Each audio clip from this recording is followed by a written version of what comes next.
Shalom, turakuramukije, karibu kuri Senguhoke. Imana mu ijuru iguha umugisha, wowe wakoze subscribe, wowe ubana natwe, wowe udukunda, mwebwe mukorashe musangiza ibiganiro byacu abandi bantu. Imana ibaha umugisha, Imana ibagirire neza, kandi nawe mushya tuguhaye karibu hano kuri Senguhoke. Imana nawe kugire neza iguha umugisha.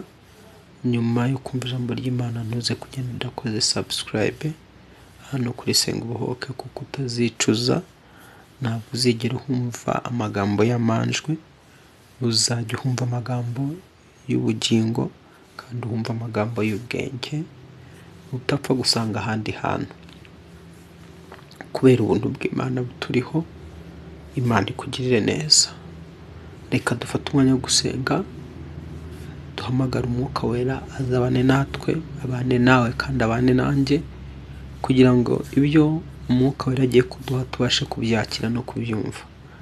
Data, mu izina rya Yesu Kristo, turagushimira kuri Imana ibana natwe uko bukeye uko bwije. Turagushimira ko twitaho kandi ukamenya icyo ubugingo bwacu bukeneye. Uri Imana itureberera aho tutareba, uri Imana idukunda.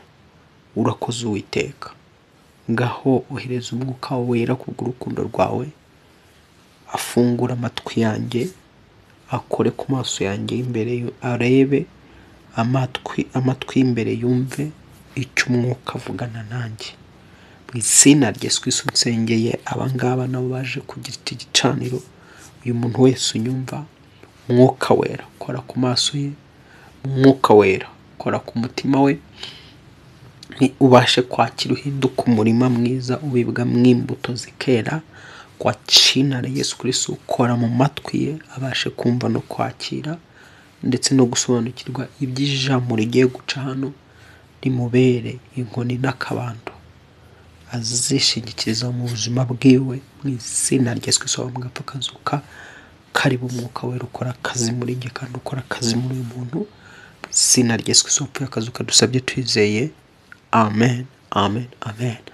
Tugiye kuganira ijambo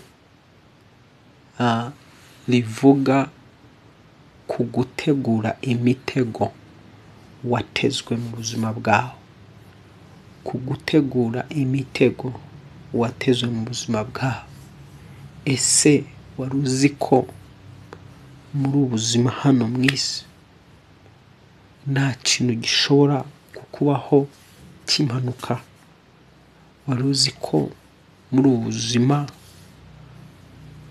kugira ngo Satani akore bisaba umuntu azana mu buzima bwawe? Iyo Satani ashaka gukora akazi ke mu isi ifite imibiri, iyo ashaka gukora operasiyo ku buzima bw'umuntu, iyo ashaka gukora operasiyo ku mibereho y'umuntu, ishobora kuba ari operasiyo yo gukerereza umuntu kwinjira mu masezerano no kwinjira muri destination. Iyo operasiyo kugira ngo iyo kuzagukerereza no kukudindiza ngo bikubeho, bizaba ngombwa ko azana umuntu wambaye inyama n'amaraso akaza kuba mu buzima bwawe. Satani yashaka gusoza umugambi we mubisha ku muntu wo kwiba igihe cy'umuntu, kwiba imigisha y'umuntu, kwiba ahazaza h'umuntu, kwiba inyenyeri, kwiba impano, kuboha no kuzinga no gukora ya mirimo ye bimusaba umuntu. Noneho rero sasa uwo muntu akaza mu buzima bwawe, akaba yakwigira nk'inshuti, akaba yakwigira nk'umuntu, ariko nyuma ku gihe cyateganyijwe akazaguhinduka, akakuviramo Yuda.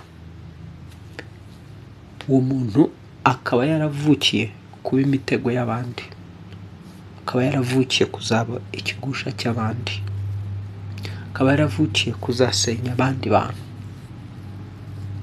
Niyo mpamvu tugiye gusoma amagambo amwe n'amwe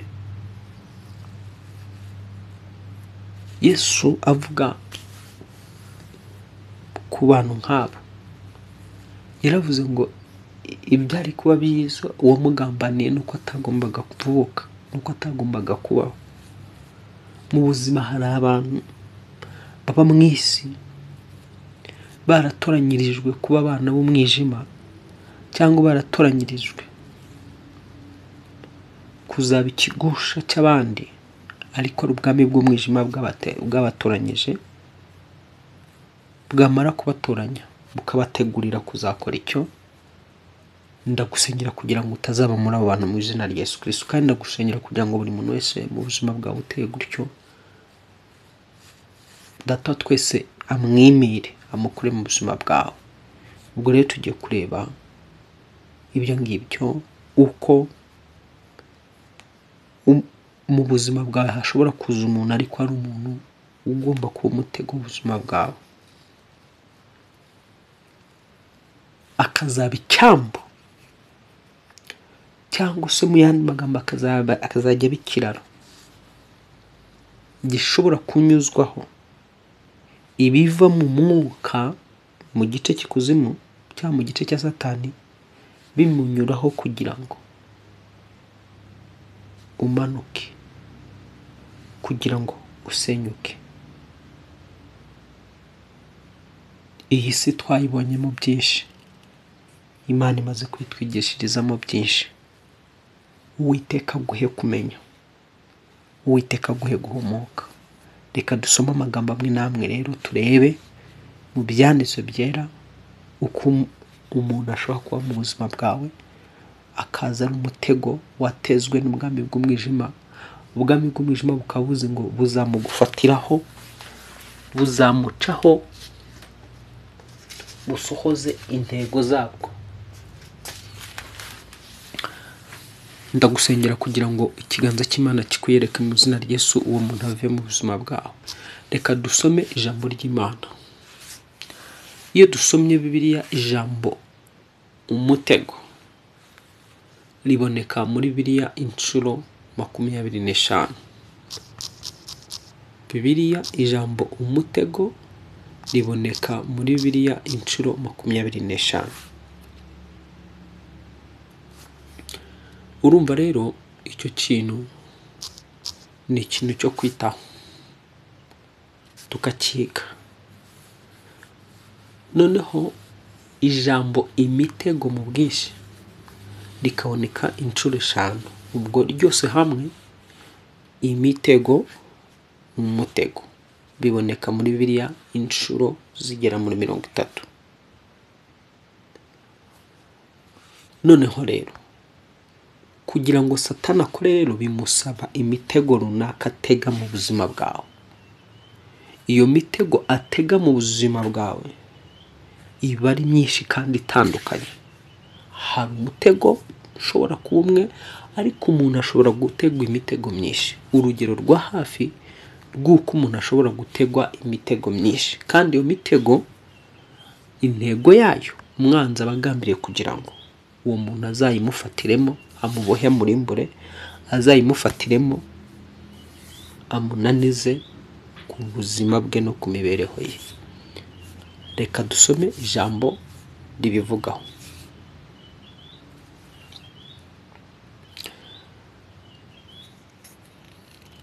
Zaburi ya 38 umurongo wa 13 handitse ngo, kandi abashaka kunyica bantega imitego, abanshakira ibyago bavuga iby'ubwicanyi, bagatekereza uburiganya umunsi ukira. Uyu ni Dawidi. Turabona Dawidi arimo aradeklara avuga aya magambo, aravuga ngo kandi abashaka kunyica bantega imitego. Kumbe ushaka kukwica ni ngombwa yuko agutega umutego. Ntabwo yagera ku rwego rwo kukwica ataguteza umutego. Kugira ngo bagere ku rwego rwo gusoza ikibi ku buzima bwawe, hari ibintu biba bimeze nk'imitego. Hari indwara ishobora kuza ku buzima bwawe ari umutego. Hari ikibazo gishobora kuza mu buzima bwawe ari umutego utegeweho. Niyo mpamvu muri buri kibazo cyose uburyo bwose ugomba gushakisha uburyo bwo kugikemuramo. Ugomba gushishoza ugatekereza kabiri cyangwa karindwi, ukareba ukibaza icyo kibazo uburyo wagira gute wagikemura mu bwenge, ukareba niba icyo kibazo uburyo ugiye kugikemuramo atari uburyo bushobora kuzaguteza ingaruka z'ibihe bizaza, wenda ako kanya ukoroherwa kuko hari abantu batareba kure. Ikibazo ashaka gukemura atareba ngo iki kibazo ningikemura muri ubu buryo ngiye kugikemuramo, ese ubu buryo ngiye kugikemuramo kiramutse kivuyeho kano kanya mu myaka 10, ntabwo buno buryo bwazaneza ikibazo naba ngikemuyemo. Ese mu myaka 3 iri imbere, ese mu myaka 2 iri imbere nkemuye ikibazo muri ubu buryo, ntabwo cyazaneza ikibazo mu bihe bizakurikira nkaba ndimo ndoroshya. Hari ibibazo biza mu buzima bw'umuntu ari ubwami bw'umwijima bwamaze kubikreya, ari kuzimu bamaze kubikreya, ari abarozi bamaze kubikreya bakabyisunika mu buzima bwawe, ariko bazi ngo ibi bibazo turabimufatiramo. Ibyo bibazo bikaza rero ari umutego. Ndagira ngo wowe uri kunyumva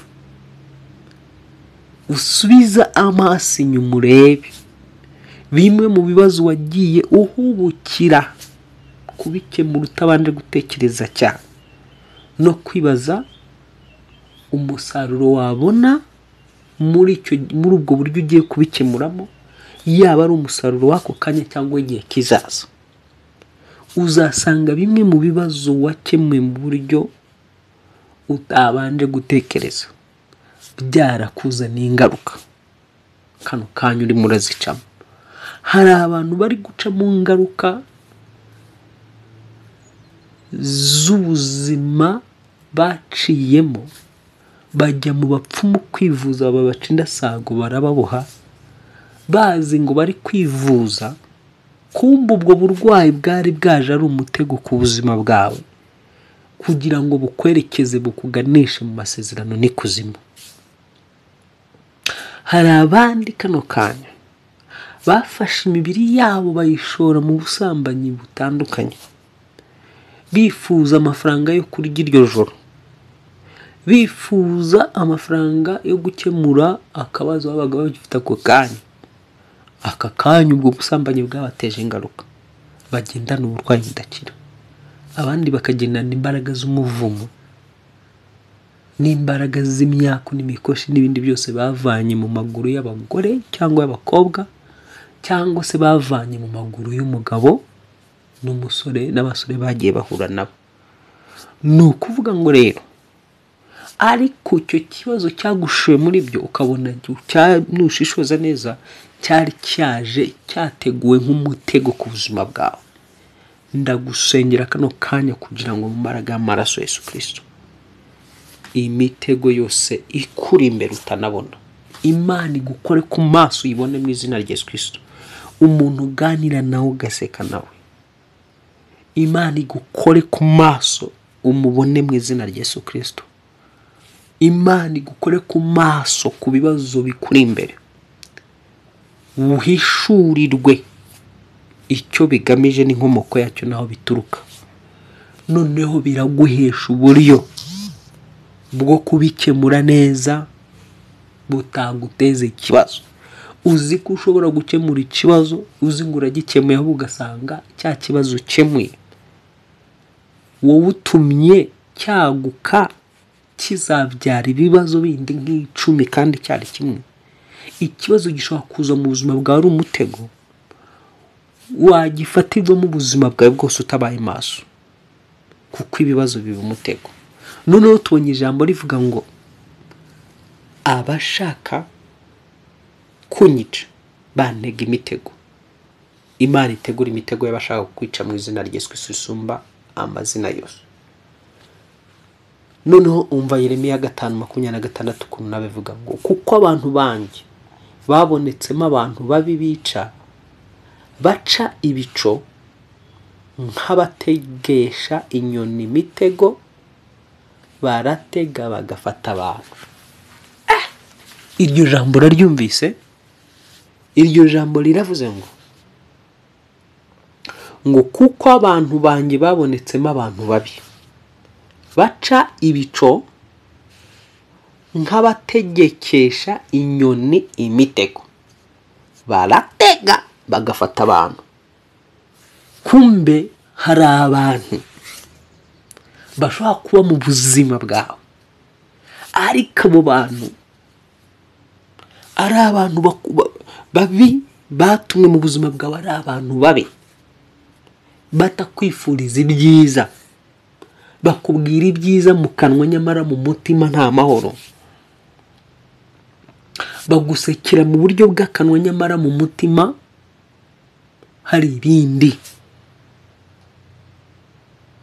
bakwereka ku maso ko bari inyuma yawe nyamara ku mutima bakwica, ku mutima bakuvuma, ku mutima bakuboha.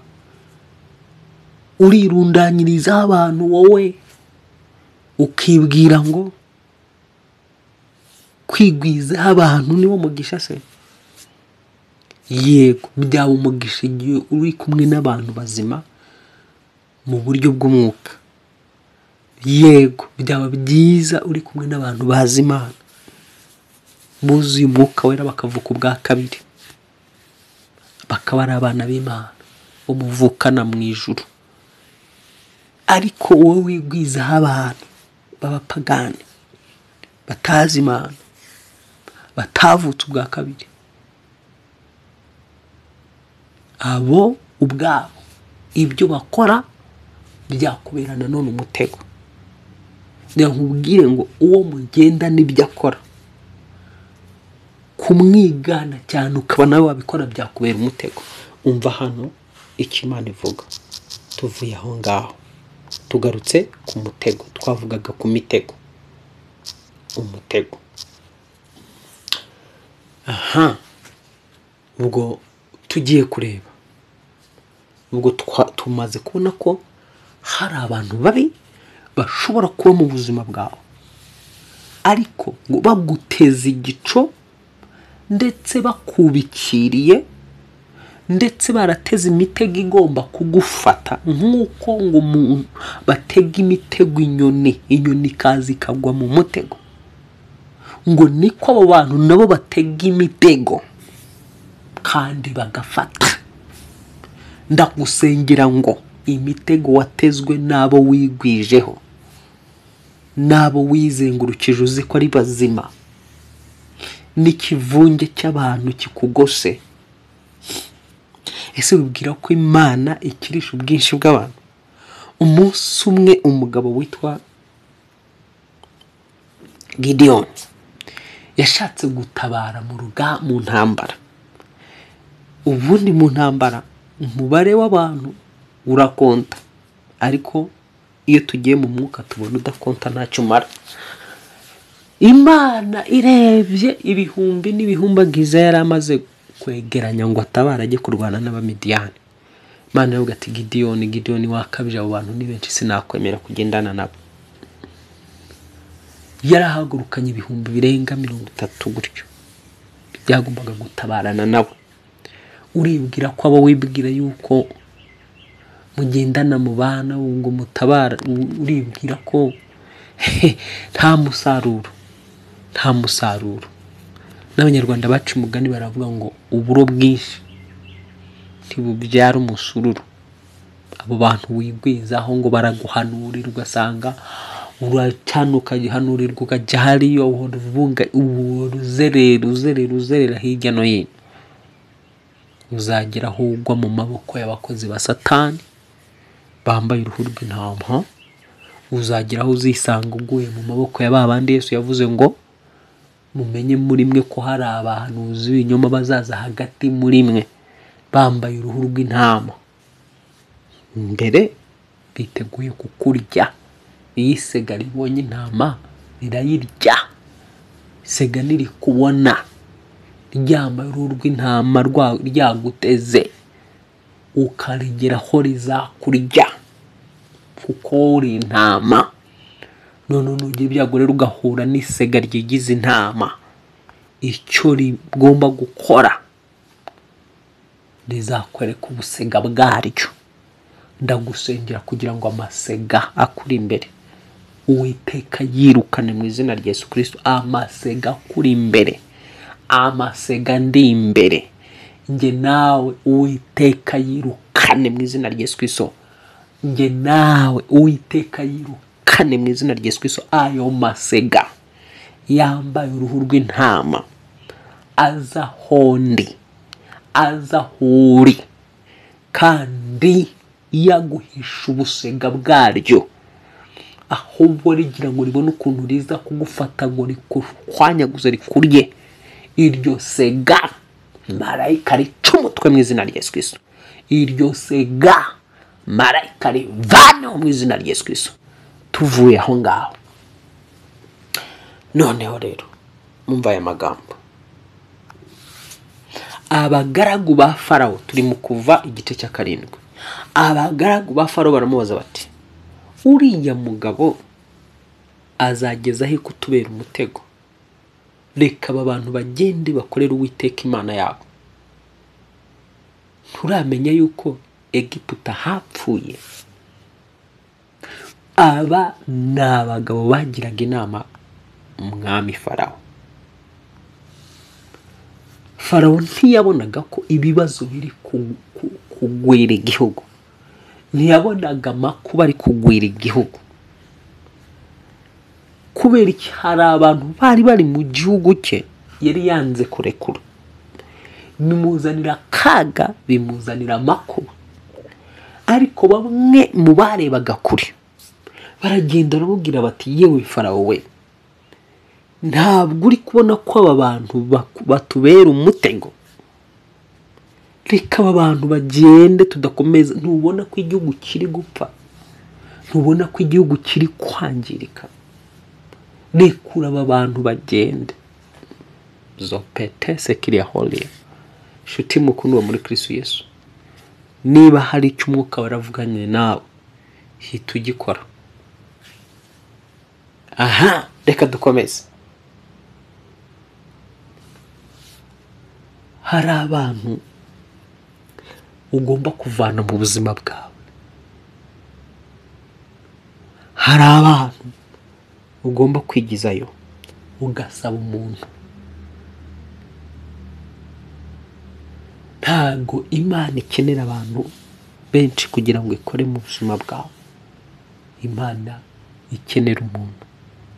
Niyo mpamvu bwayo yivugiye ngo ababiri nibahuza umutima wo kugira icyo basaba. Ntabwo yavuze ngo abatatu, abatanu, 10. Yavuze ngo ababiri. Ukeneye umuntu, kuko Imana igiye gukora izana umuntu, ntabwo izana abantu. Umuntu iyo igihe cyageze cyo gukora ni umuntu. Imana igihe cyayo cyageze cyo kugira ngo ikure Abisiraheli mu buretwa, ni umuntu ihagurukije witwa Mose. Imana igiye kubohora Kanani, ihagurutsa Joshua. Imana ishaka kwica abahanuzi b'ibinyoma n'abapfumu n'abakonikoni n'abarozi, aribo barozi ba Bayali mu gihugu cyari kiyobowe n'umwami Ahabu. Ihagurutsa Eliya, nyuma Eliya hakurikiraho Elisha. Iyo Imana igiye gukora ihagurutsa umuntu mu nsheri, ntabwo ihagurutsa abantu. Hari umuntu Imana yaguhagurukirije imuzana mu buzima bwawe ntiwamumenya. Buriya kenshi na kenshi abantu Imana ibihagurukije ikabazana mu buzima bwacu. Hari igihe Satani abakubita, abakinga ku maso, uwo muntu ntimumenye. Ijambo riravuga ngo yaje mube, abe ntibamumenye. Yesu aje mube, aje gukiza Abisiraheli, ariko amaso yabo arapfukwa kwigira bamenya kuri bo. kwigira ko ari abantu bazi amategeko y'Imana, kwigira ko ari abantu b'abanditsi bazi kwandika n'abigisha amategeko, kwigira ko ari abatambyi, kunanirwa guca bugufi no kwiyoroshya ngo babashe kumva uwari ubaje kubakiza, birabananira. Nshuti mukundwa muri Kristo Yesu, ndatinya cyane ko hari umuntu waba uri mu buzima bwawe, ndatinya cyane ko hari umuntu Imana yabarazanye mu mibereho yawe, ukaba utaramumenye, uri kumusuzugura, ukaba utaramumenye, umwitwararikaho kubonye kandi ari yaroherejwe kugukiza, yaroherejwe kukwinjiza muri Kanani, yaroherejwe kugufata akaboko ngo akwambutse ahakunaniye mu buryo bw'umwuka. Hari ahantu usanga buri muntu wese aba akeneye mu mwuka umuntu umufata akaboko. Zopetese kiriyahoriya, Uwiteka agukore ku maso. Hano rero reka dusome nanone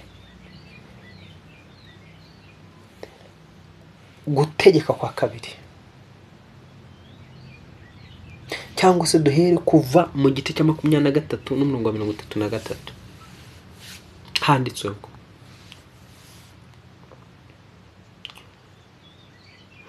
reka duhere ku murongo wa 31.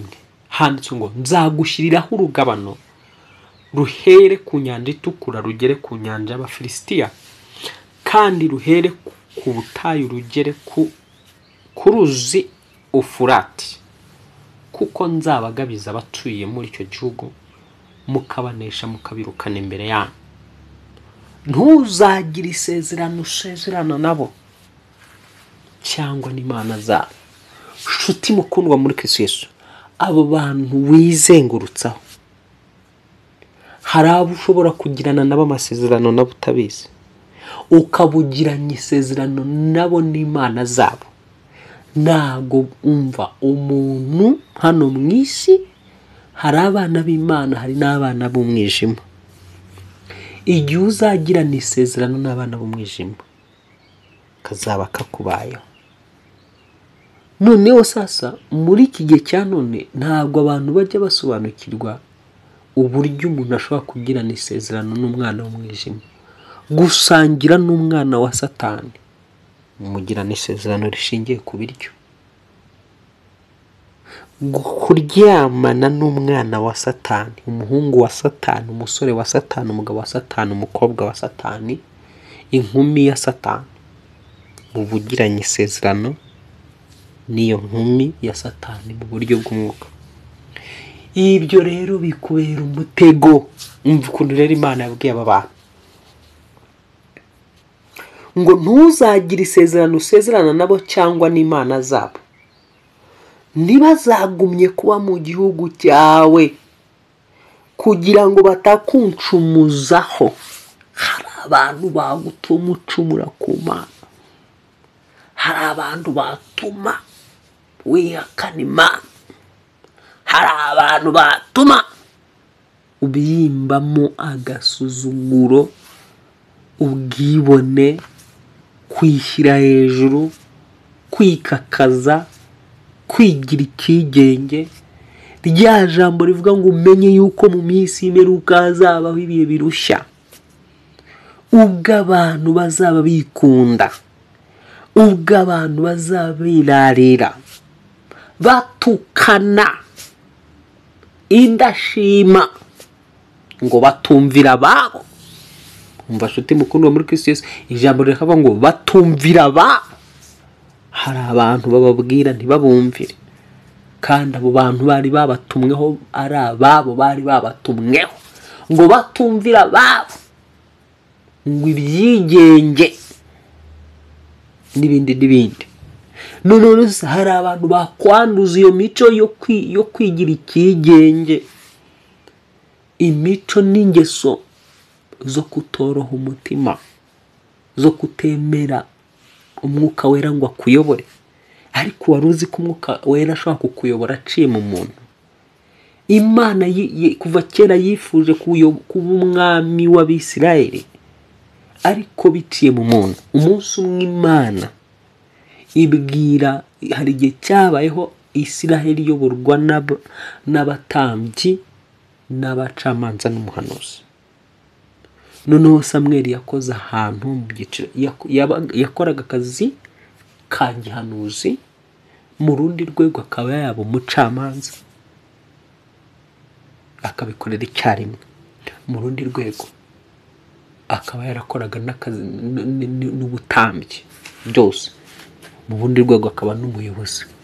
Noneho igihe kimwe Samweli aragenda ararira Uwiteka, kuko Abisirayeli baravuga ngo dutoranyirize umwami, natwe turashaka kumera nk'ibindi bihugu, turashaka umwami utuyobora. Samweli ajya gusenga Imana arira cyane. Imana iravuga ati yewe Samweli wirira, ntabwo Abisirayeli banze wowe, ni njye banze. Kumva Imana yifuzaga kuyobora, yaboraga Abisirayeli biciye muri Samweli, mu muhanuzi. Imana ishobora kukuyobora biciye mu mushumba wawe. Imana ishobora kukuyobora biciye mu mukozi w'Imana. Imana ishobora kukuyobora. Menya imikorere y'Imana. Wakwanga umukozi w'Imana egari ukaba wanze Imana imurimo. Wakwanga umushumba wawe egari niba ari mu Imana ukaba wanze Imana imurimo. Kandi ntiwakwanga Imana ngo uhirwe. Ntabwo wakwanga Imana. Imana ntuzayishakire mu ijuru ngo wumve ko iri mu ijuru, boya mu rwego rwo kubana n'abantu. Ubumana bwayo buramanuka bugatura mu muntu. Imana ikaba yakuyobora rero biciye mu muntu. Imana ikaba yakwigisha biciye mu muntu. Imana ikaba yaguhugura biciye mu muntu. Imana ikaba yakugira inama biciye mu muntu. Imana ikaba yagukebura biciye mu muntu. Imana ikaba yaguhana biciye mu muntu. Imana ikaba yakugirira neza biciye mu muntu. Imana ikaba yakuzamura biciye mu muntu. Imana ikaba yakora ibyo bindi byose biciye mu muntu. Uwiteka guhe umutima uganduka. Uwiteka guha umutima uca bugufi. Uwiteka guha amaso areba kure. Utazirukana Imana, utazanga Imana, utazanga Imana uzi ngo wanze umuntu. Utazanga umuremyi wawe uzi ngo uri kwanga umuntu. Utazasuzugura umuremyi wawe uzi ngo usuzuguye umuntu. Abisiraheli rero bamaze kwanga Samweli bavuga ngo ntabwo ari we banze, ninjye banze. Ngo ariko babwira uwo mwami wabo bagiye kwimika uko azabagenza, ko azakoresha abana babo buretwa n'agahato n'ibindi Imana yamubwiye. Ariko ngo Abisirayeli baravuga ngo biramaze, turashaka kumera nk'abandi. Inshuti mukundwa muri Kristo Yesu, waretse kumera nk'abandi ukaba uriwe muri Kristo Yesu. Urifuza kumera nk'abandi kubera iki? Wagize nico yawe ukayigumana, gumana umwimerere wawe. Wagumanye umwimerere wo muri Kristo Yesu. Iyo mvuga umwimerere ntabwo ari kamere zawe mvuga ngo gumane nazo. Shaka kumera nka Kristo. Icyama nkaba nkawe, akaumineza ye, nimbabazi n'ubugwa neza bwe. Wakwifuje kumera nka Kristo? Wabaye kuki ushaka kumera nk'abandi? Buriwe muri Kristo Yesu. Yani dasobanura ngo umere nka Kristo. Tuvuye aho ngaho, Imana irakomeza iravuga mu ijambo rye, irakomeza iravuga ngo ahubwo ngo tugakomeza tugasoma. Twari turi mu Kuva igice cyawo cya 23. Noneho sasa reka dusoze wa murongo, twari tugeze ku murongo wa 22, bambe wa 32, ngo ntuzagire isezerano usezerano nabo cyangwa n'imana zabo, ntibazagumye kuba mu gihugu cyawe kugira ngo batazakuncumuzaho, kuko wakorera imana zabo ntibyakubura kukubera umutego. Wakorera imana zabo, wakwifata nk'uko abo ngabo bifata, wagenda nk'uko abo ngabo bagenda wimenyereje batazi imana, abo bakuzengurutse barwanya iby'imana batabiha agaciro ndetse babiha umwanya wa nyuma, bashyira imbere iby'inda zabo, bashyira imbere ibyo mu isi gusa, bashyira imbere ibibera mu isi, muri iyi si bigaragara, badashyira imbere imana. Bashyira imbere ubufilimi, nubwo kureba filime atari byiza, n'ibindi byose, iby'imana bikajya ku ruhande. Abo bantu ugendana nabo, abo bantu wigwijeho wita inshuti, abo bantu wita abagenzi, wisanzuraho cyane kurenza bene so, aho ngaho ntibazakubera umutego. Aho ngaho niwigana ibyabo ugakora ntibizakubera umutego. Ndagusengera kugira ngo garukiraho, kuko hano ijambo riravuze ngo ntibazagumye kuba mu gihugu cyawe. Mu yandi magambo, ntukomeze gukina kope nabo, kubimenyereza cyane. Wikomeza kwimenyereza nukomeza kwimenyereza abo basambanyi, wa mukobwa we, urabizi uwo mugabo n'umusambanyi uhinduranya abakobwa. Urabizi uwo mugabo n'umusambanyi uhinduranya, uwo musore n'umusambanyi uhinduranya inkumi n'abagore. Urabizi uwo mukobwa mugendana n'umusinzi nawe n'uruharwa n'indaya. Urabizi abo bantu, uwo muntu mugendana nawe mwirirwana nawe n'umunyamagambo, kandi nta magambo agira mazima y'ubumana. Ese uwo muntu ntazakubera umutego? Uwo muntu ntazakubera umutego? Ese ntuzageraho ukigana ibye? Ese ntuzageraho ugakora nk'ibyo akora? Umva, nukora nk'ibyo akora bizakubera umutego. Ijambo riravuze ngo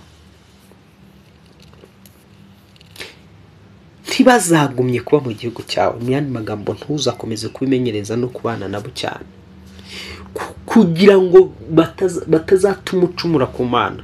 Wowe urumva ko utacumura ku mana, ariko wayicumuraho. Musi umwe umuntu amubuhamya arambwira ati, numvise isengesho ryawe, mara iminsi 7. Hari umuntu nari mboshye mu buhamya bw'ukuntu hari umwuka w'ubusambanyi wari umufasha, wari umuziritse. Noneho ngo agenda yiyemeye avuga ati, noneho umuntu amuhamagaye uwo bajyaga baryamana, aragenda akanira avuga ati, uyu munsi sindi buryamane nawe, ndifata, namaze kugira imbaraga. Ariko ugiye kugenda ngo ijwi riramubwira ngo Nyabarongo yicuyizaniye, ariko ngo arirenga. Aragenda agezeyo, kuri uwo muntu yaragiye kureba, yisanga n'undi bongeye kuryama, kandi yari yavuye mu rugo avuga ngo ntibizongera, cyangwa se ngo arumva afite imbaraga. Shuti mukundwa muri Kristo Yesu, uko wisigana n'umusambanyi, bivuga ngo uko ubonye umusambanyi ufatanya nawe, umusinzi ukifatanya nawe, ukavuga ngo uri amahoro, ukavuga ngo abo bantu ntibazakubera umutego, ugakorera imana zabo nawe ugahinduka.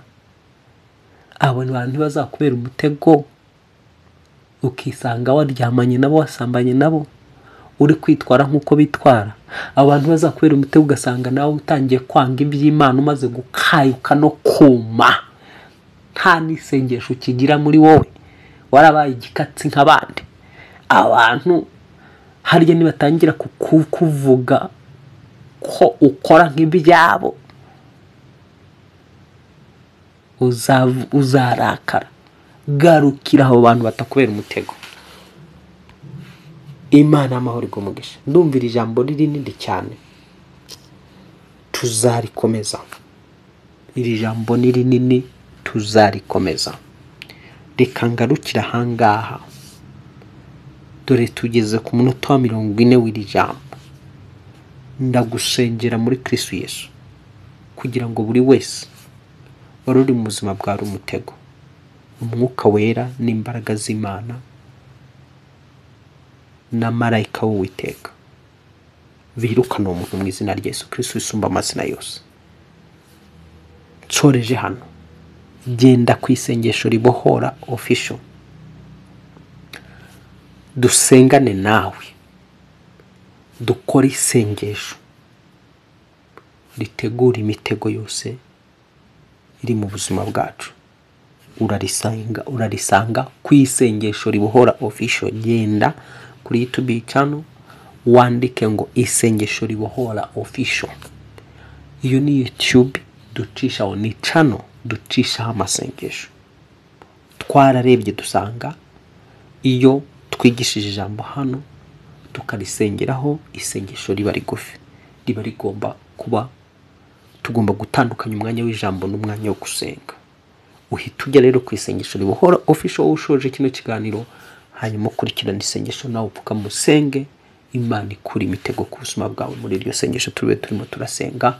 Ngaho dukandire subscribe niba utarayikanda, Imana igumugisha kuko uyikanze. Ujye no kuri isengesho ribohora dusengane, isengesho ribohora official dusengane, naho hakandi subscribe. Uwiteka aguha imigisha kuko uri buyikoreye, uraba uwukoreye. Umugisha ntabwo upfa kuza gusa, umugisha urakorerwa. Imana ikugirire neza, Imana ikurengere. Amen. Shalom.